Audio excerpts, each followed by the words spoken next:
Let's go straight to the House of Commons in London, where Prime Minister Boris Johnson is responding to the long-awaited report into parties held at his residence during COVID-19 lockdown.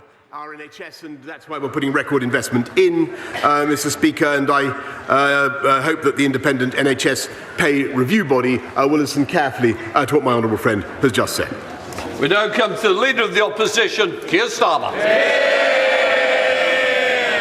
Thank you, Mr. Speaker, and my thoughts also, and I know the thoughts of the whole House, are with the families of the victims of yesterday's school shooting in Texas. 19 children have died, some as young as 7, and 2 adults believed to be teachers. It is an unspeakable tragedy, and our hearts are with the American people. Last weekend marked the anniversary of both the Manchester bombing and the murder of Lee Rigby, and we remember them this year as we do every year.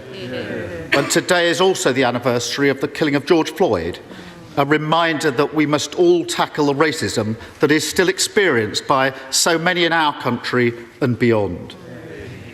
Mr. Speaker, the Sue Gray report was published this morning, and I look forward to discussing that during this afternoon's statement with the Prime Minister. For now, I want to focus on the cost of living affecting the whole country. Mr. Speaker, since we stood here last week and I asked the Prime Minister yet again to back Labour's plans for a windfall tax to reduce energy bills, hundreds of millions of pounds have been added to bills of families across the country, and hundreds of millions of pounds have landed in the bank accounts of energy companies. It sounds like he's finally seen sense, and the inevitable U-turn may finally have arrived. So when can people across the country expect him to use those oil and gas profits to bring down their bills? Prime Minister. Well, Mr. Speaker, there's nothing original about a Labour plan to tax business. There's nothing remarkable. They want to tax business the whole time, every day. Labour wants to put up taxes on business. And what we're doing is we're helping people. He asks when we're going to help people. We're helping people now, Mr. Speaker. And we're putting £22 billion into people's pockets already, cutting council tax by £150, cutting fuel duty, cutting national insurance contributions by an average of £330 for people who pay NICs. And Mr. Speaker, how can we afford that? Because we have a strong economy, because we came out of COVID fast, Mr. Speaker, which would not have been possible if we'd listened to the party opposite. 15 tax rises, and he pretends they're a low-tax government. It's been, Mr. Speaker, it's been 4.5 months since Labour first called for a windfall tax on oil and gas profits. I've raised it week in, week out, and every week he has a new reason for not doing it. The Business Secretary said it's bad. The Justice We're live at the UK House of Commons, where Prime Minister Boris Johnson is facing a grilling in Parliament. He's talking about the economy, he's talking about taxes, and what his government is doing to make the lives of citizens better.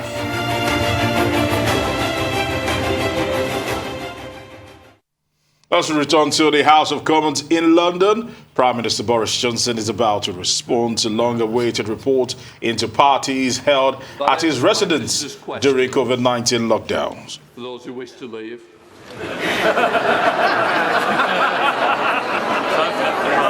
We now, can I just say to the House, I expect moderate and temperate language. As we come to the statement, Prime Minister. Thank you, Mr. Speaker. With permission, I will make a statement. I'm grateful to Sue Gray for her report today, and I want to thank her for the work that she's done.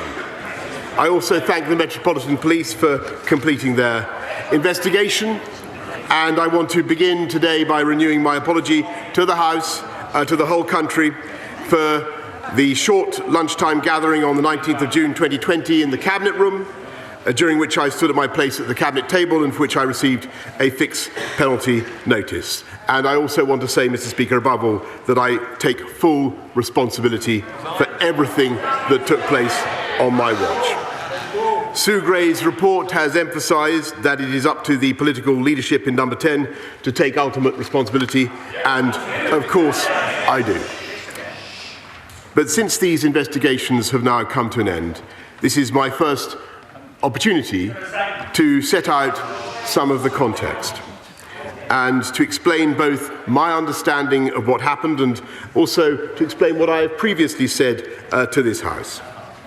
And it's important to set out that over a period of about 600 days, gatherings on a total of 8 dates have been found to be in breach of the regulations in a building that is 5,300 metres square across 5 floors, excluding the flats.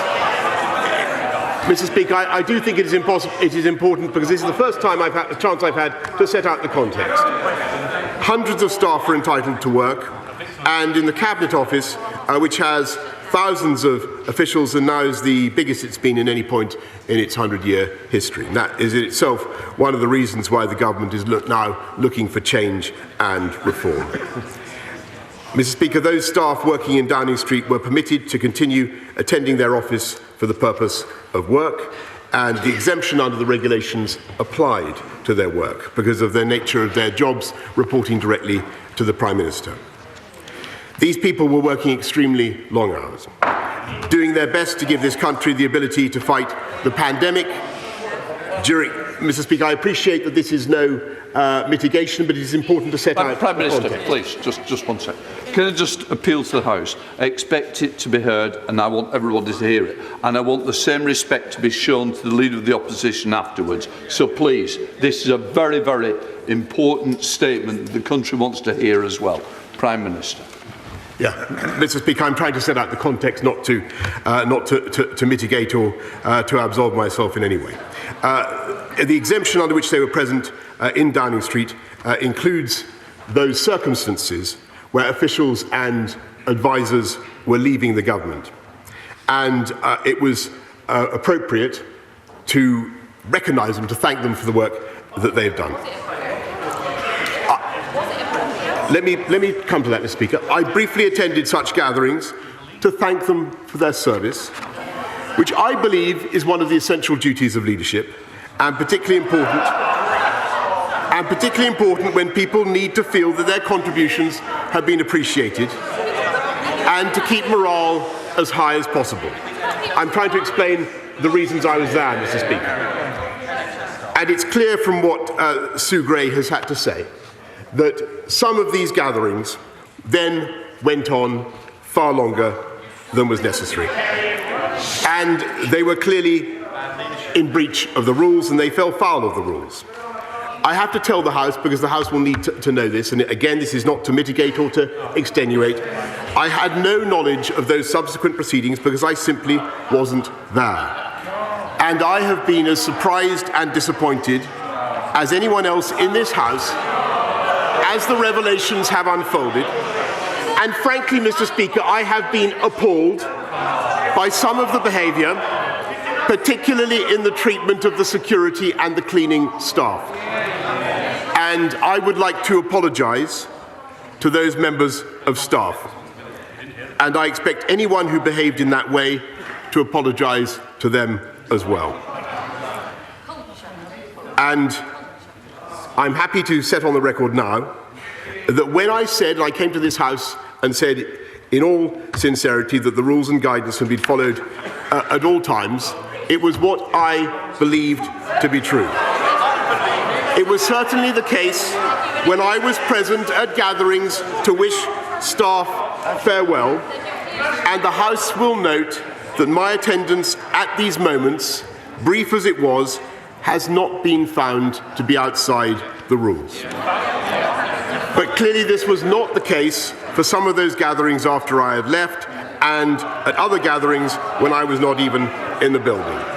So I would like to correct the record, to take this opportunity, not in any sense to absolve myself of responsibility, which I take and have always taken, but simply to explain why I spoke as I did in this House. Mr. Speaker, in response to her interim report, Sue Gray acknowledges that very significant changes have already been enacted. She writes, and I quote, "I am pleased that progress is being made in addressing the issues I raised." And she adds, "Since my update, there have been changes to the organisation and management of Downing Street in the Cabinet Office with the aim of creating clearer lines of leadership and accountability, and now these need the chance and time to bed in." Number 10 now has its own permanent secretary charged with applying the highest standards of governance.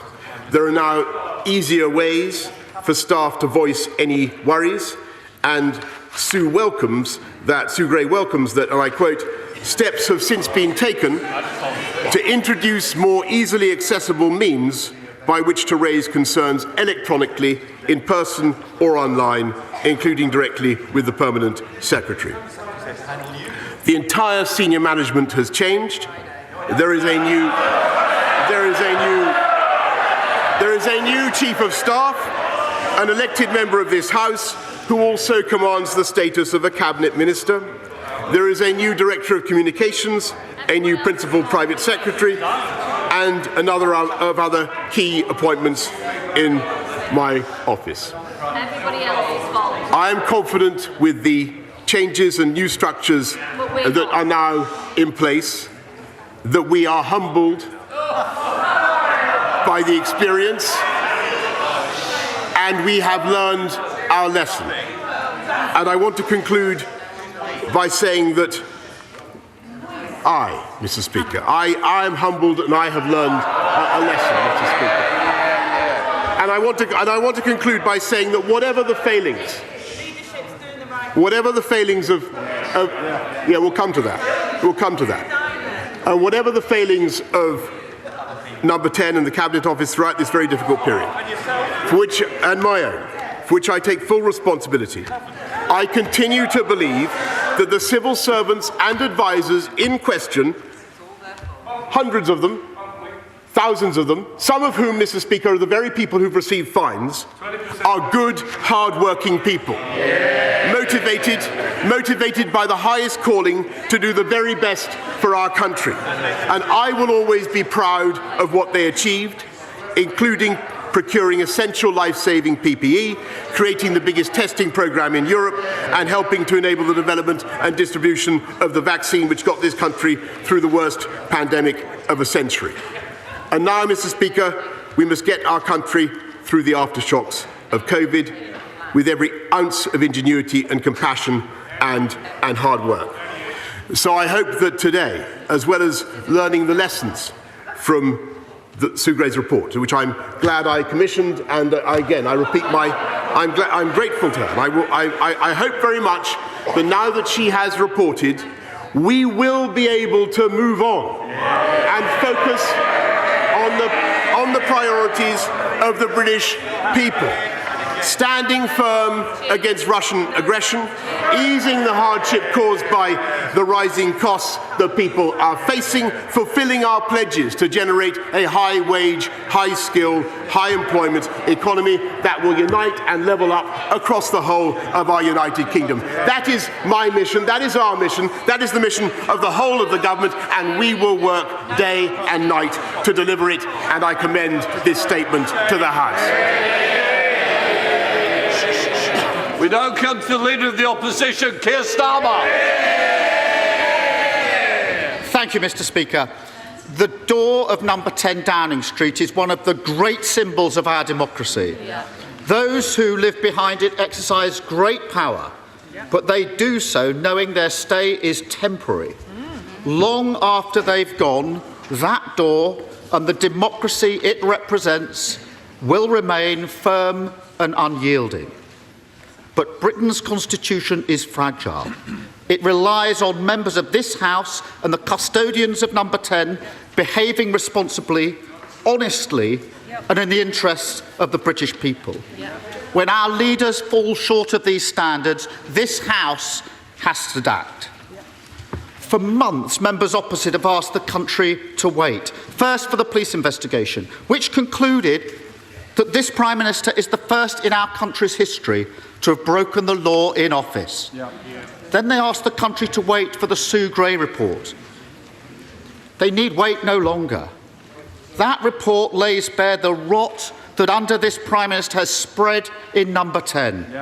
And it provides definitive proof of how those within the building treated the sacrifices of the British people with utter contempt. When the dust settles and the anger subsides, this report will stand as a monument to the hubris and the arrogance of a government that believed it was one rule for them and another rule for everyone else. The details are stark. 5 months ago, the Prime Minister told this House all guidance was completely followed in Number 10. Yet we now know he attended events on the 17th of December. At least one of those attending has received a fine for it, deeming it illegal. We know that on the 18th of December an event was held in which staff drank excessively, which others in the building described as a party, and that cleaners were left to mop up the red wine the next day. On the 20th of May, as a COVID press conference was taking place, one of his senior officials was told, "Be mindful, cameras are leaving, don't walk about waving bottles." It is now impossible to defend the Prime Minister's words to this House. This is about trust. Because during that May 20 press conference, the British public were told normal life as we know it is a long way off. But that wasn't the case in Number 10. Even now, after 126 fines, they think it's everyone else's fault but theirs. They expect others to take the blame whilst they cling on. They pretend that the Prime Minister has somehow been exonerated, as if the fact that he only broke the law once is worthy of praise. The truth is, they set the bar for his conduct lower than a snake's belly. And now they expect the rest of us to congratulate him as he stumbles over it. Number 10 symbolises the principles of public life in this country: selflessness, integrity, objectivity, accountability, openness, honesty, leadership. But who could read this report and honestly believe the Prime Minister has upheld those standards? The reason the British public have had to endure this farce was his refusal to admit the truth or do the decent thing when he was found to have broken the law. This report was necessary because of what Sue Gray describes as failures of leadership and judgment for which senior political leadership must bear responsibility. It is that failure of leadership that has now left his government paralysed in the middle of a cost of living crisis. The government has turned the focus of his government to saving his own skin. It's utterly shameful. It is precisely because he cannot lead that it falls to others to do so. I've been clear what leadership looks like.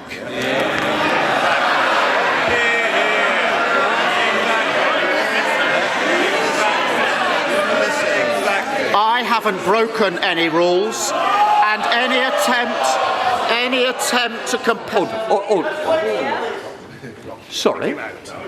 Can I just calm it down? Quite rightly, I wanted to the Prime Minister. I expect the same of the Leader of the Opposition. Now, those who don't wish to hear, please go and have a cup of tea or something. Keir Starmer. I've been clear what leadership looks like. I haven't broken any rules, and any attempt to compare a perfectly legal takeaway while working to this catalogue of criminality looks even more ridiculous today. But, Mr. Speaker, if the police decide otherwise, I will do the decent thing and step down. The public need to know that not all politicians are the same. That not all politicians put themselves above their country. that honesty, integrity and accountability matter. Members on the opposite benches now also need to show leadership. This Prime Minister is steering the country in the wrong direction. They can hide in the back seat, eyes covered, praying for a miracle, or they can act. Stop this out of touch, out of control Prime Minister from driving Britain towards disaster. We waited for the Sue Gray report. The country can't wait any longer. The values symbolised by the door of number 10 must be restored. Members opposite must finally do their bit. They must tell the current inhabitant, their leader, that this has gone on too long. Absolutely. The game is up. You cannot be a lawmaker and a lawbreaker. And it's time to pack his bags. Only then can the government function again. Only then can the rot be carved out. Only then can we restore the dignity of that great office and the democracy that it represents. Prime Minister.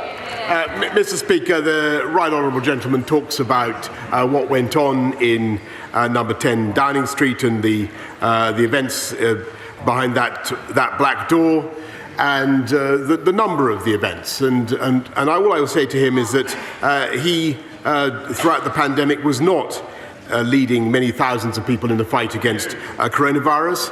He was sniping from the sidelines and veering from one position to the next. And today, Mr. Speaker, he's done it again. Week after week, he could have come to this House and talked about the economy, about Ukraine, about the cost of living. No, Mr. Speaker, time after time, he chose to focus on this issue. He could have shown some common sense, Mr. Speaker, and recognised that when people are working very hard together, day in, day out, that it can be difficult to draw the boundary, Mr. Speaker, between work and socialising. And yet, after months of his, frankly, sanctimonious obsession, Mr. Speaker, the great gaseous zeppelin of his pomposity has been permanently punctured and irretrievably by the revelation that he is himself, he didn't mention this, he is himself under investigation by the police, Mr. Speaker, and yet, I'm not going to mince my words, I've got to say this, Sabir Korma, Mr. Speaker, is currently failing to hold himself to the same high standards that he demanded of me. It's true, he called for me to resign, Mr. Speaker, when the investigation began. Why is he in his place? Mr. Holden, it's the second time. Please, help me to help you, because I'm sure you want to hear the rest of it. Prime Minister. Mr. Speaker, he should at least be consistent and hold himself to the same standards. He's still there, and so is the shadow deputy leader. And Mr. Speaker, I apologise when the revelations emerged. I continue to apologise. I repeat that I am humbled by what has happened, and we have instituted profound changes throughout number 10. But I think in view of the mess that he has found himself in himself, it would now be a sensible thing for him too to apologise, so that we can all collectively move on, Mr. Speaker. And that, I think, is what the people of this country want to see above all. They want to see leadership from this House of Commons, leadership from both parties, Mr. Speaker, in dealing with their priorities. And that is why we are focused on getting through the aftershocks of COVID. That's why I'm proud of what we did to roll out the fastest vaccine campaign in Europe. And that's why I'm proud that we now have the lowest unemployment anywhere in this country for 50 years, Mr. Speaker. That is what the people of this country want. I appreciate that he has his points to make, but I think overwhelmingly the will of this country is for us now to say thank you to Sue Gray, and for us collectively to move on. Sir Robert Robert Butland. You, Mr. Speaker. My right honourable friend well knows the rules apply to him as much to all of us. And the rules of this House are clear that anybody who comes here and deliberately lies and misleads this House should leave their position, resign or apologise. My right honourable friend has been asked many times about specific incidents, specific events that Sue Gray has outlined. Has he on any occasion come to this House in response to specific questions about specific events and deliberately lied to us? No, Mr. Speaker, for the reason I have given, that at the time that I spoke to this House, I believe that what I was doing was to attend work events, and with the exception of the event in the cabinet room, that is a view that has been vindicated by the investigation. We now come to the Leader of the SNP, Ian Blackford. Thank you, Mr. Speaker. As I speak, the public is poring over the sordid details of what went on out of the public eye, behind the high gates and the walls of the Prime Minister's residence, and the report is damning. It concludes, many gatherings and many individuals did not adhere to COVID guidance. Events were attended by leaders in government and should not have been allowed to happen. Junior civil servants believed their involvement was permitted by the attendance of senior leaders. There was an unacceptable lack of respect and poor treatment of security and cleaning staff. And crucially, Mr. Speaker, the senior leadership at the centre, both political and official, must bear responsibility for this culture. That leadership came from the top.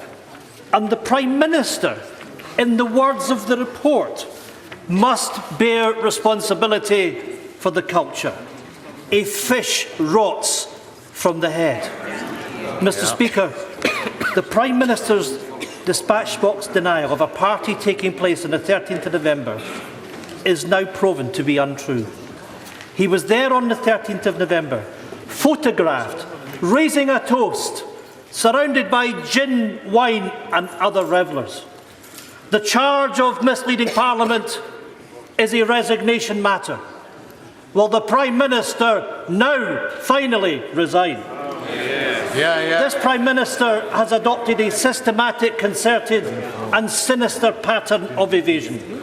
Truthfulness, honesty and transparency do not enter his vocabulary. It is just not part of his way of being, and it speaks for the type of man that he is. Credibility, truth, morality, all matter. Senior leaders in British Prime Minister Boris Johnson's office have been blamed for illegal parties at the height of the coronavirus lockdown. That's the findings of senior civil servant Sue Gray's 37-page report looking into what is known as Partygate. Prime Minister Johnson has responded to the report in Parliament. The long-awaited report was delayed earlier this year while police investigated the events. Prime Minister Johnson was fined for attending one of the parties. For more on the report and Prime Minister Johnson's report, we can now cross live to London and join Arise correspondent John Cookson. John, thanks so much for joining us. Now tell us, how damning is this report?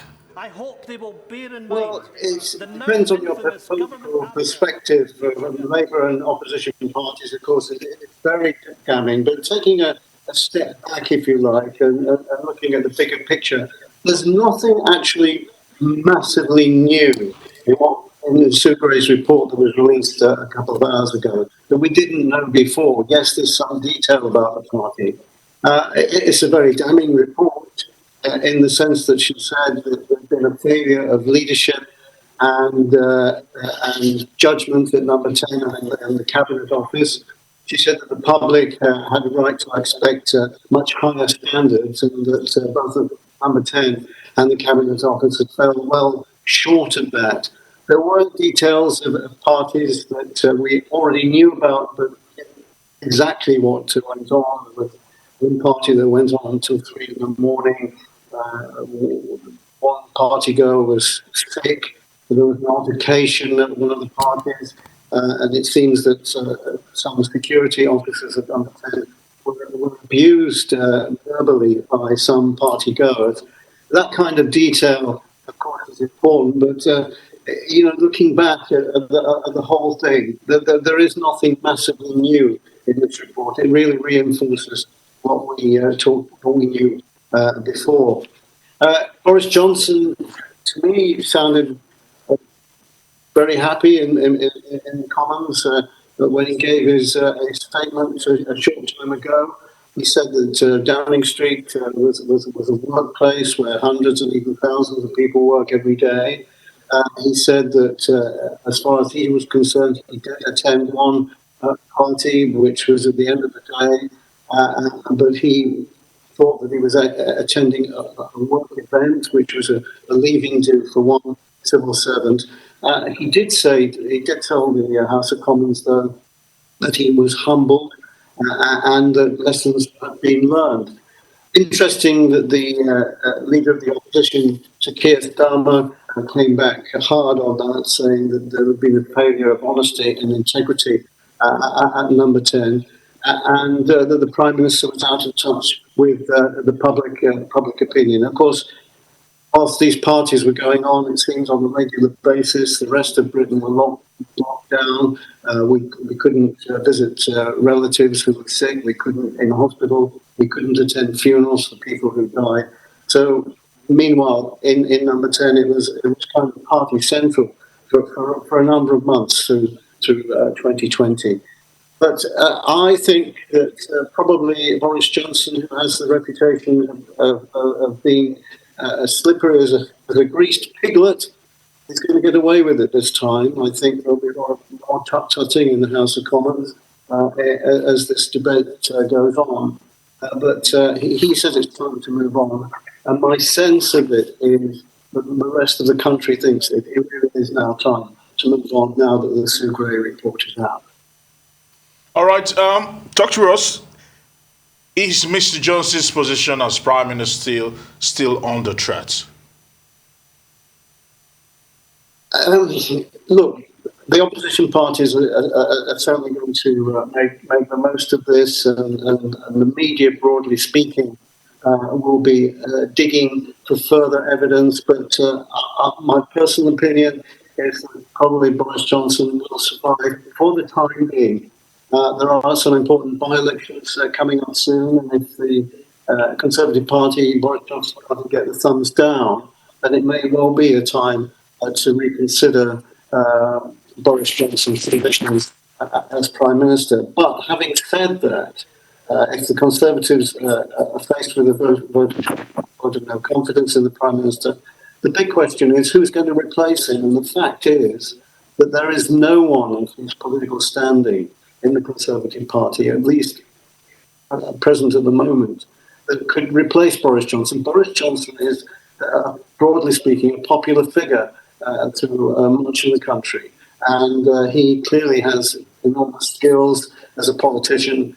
And he has something that many politicians don't have. He has charisma. If you're in the same room as Boris Johnson, you can sense that. So for the time being, yes, I think he will survive. I don't think the Sue Gray report will have many great changes on his political future. But in the months and the years to come, there'll be a general election in a couple of years from now. It might be a different story. Arise correspondent John Cookson, thank you so much for joining us on Newsday. You bet.